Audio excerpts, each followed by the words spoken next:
നമസ്കാരം. കലിക ന്യൂസിലേക്ക് സ്വാഗതം. കുണ്ടുമൺ അനി വധക്കേസിൽ 6 പ്രതികൾക്ക് ജീവപര്യന്തം.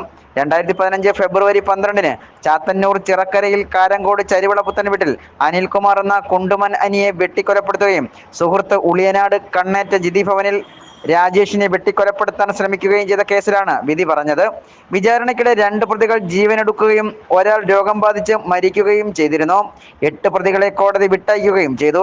3-ാം പ്രതി നെടുങ്ങോലം പൊയ്കയിൽ വീട്ടിൽ ലാലു, 4-ാം പ്രതി ചാത്തന്നൂർ കോഴിപ്പാട് വാടകയ്ക്ക് താമസിക്കുന്ന ഏറം പണ്ടാരത്തോപ്പ് വീട്ടിൽ രതീഷ്, 5-ാം പ്രതി കല്ലുവാതുക്കൽ വരിഞ്ഞം അടുതലമൂർത്തി ക്ഷേത്രത്തിന് സമീപം ചരുവിള വീട്ടിൽ സാബു, 6-ാം പ്രതി കോഴിപ്പാട് രാജീവ് ഗാന്ധി കോളനിയിൽ രേഷ്മ ഭവനിൽ വിഷ്ണു, 7-ാം പ്രതി വരിഞ്ഞം സുന്ദരമുക്ക് സൂര്യഭവനിൽ സുജിത്ത്, 9-ാം പ്രതി കല്ലുവാതുക്കൽ വില്ലേജ് വരിഞ്ഞ ചാവരുകാവിന് സമീപം കാവിൽ വീട്ടിൽ ഹണി എന്നിവരെയാണ് കൊല്ലം 5-ാം അഡീഷണൽ സെഷൻസ് കോടതി ജഡ്ജി ബിന്ദു സുധാകരൻ ശിക്ഷിച്ചത്. 1-ാം പ്രതി പ്രജു ഇപ്പോഴും ഒളിവിലാണ്. 1-ാം പ്രതി ചിറക്കര വില്ലേജിൽ മീനാട് വില്ലേജിൽ പ്രജുവിനെ വീട്ടിൽ കയറി കുണ്ടുമൺ ആനി വെട്ടിപ്പരിക്കേൽപ്പിച്ചതിന്റെ വൈരാഗ്യമാണ് കൊലപാതകത്തിന് കാരണമായത്.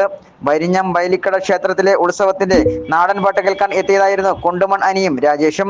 ഉത്സവ സ്ഥലത്ത് പ്രതികൾ സംഘം ചേർന്ന് നിൽക്കുന്നത് കണ്ട് ആക്രമിക്കാനാണെന്ന് മനസ്സിലാക്കിയ അനിയും രാജേഷും സ്കൂട്ടറിൽ മടങ്ങിപ്പോകാൻ ശ്രമിച്ചു. ഓട്ടോറിക്ഷയിൽ പിന്തുടർന്നെത്തിയ പ്രതികൾ തടഞ്ഞു നിർത്തി ആക്രമിക്കുകയായിരുന്നു. ഓടി രക്ഷപ്പെടാൻ ശ്രമിച്ച കുണ്ടുമൺ അനിയെ പിന്തുടർന്നെത്തി കുളത്തിന് സമീപം വെച്ച് വെട്ടിപ്പരിക്കേൽപ്പിച്ചു. അനിയുടെ ശരീരത്തിൽ 110 മുറിവുകൾ ഉണ്ടായിരുന്നു എന്നാണ് കുറ്റപത്രത്തിൽ പറയുന്നത്.